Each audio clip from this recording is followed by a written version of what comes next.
So ayun guys, gawa muna tayo ng pagmamarinada natin sa bangus na ipriprito natin. Let's go.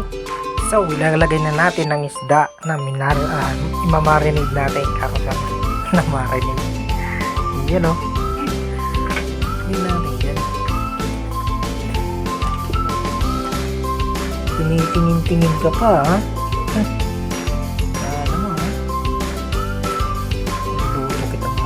Yan, lagyan natin ulit ng paminta. Takpan natin. Maglalagay na tayo ng isda na marinade natin. Yun o.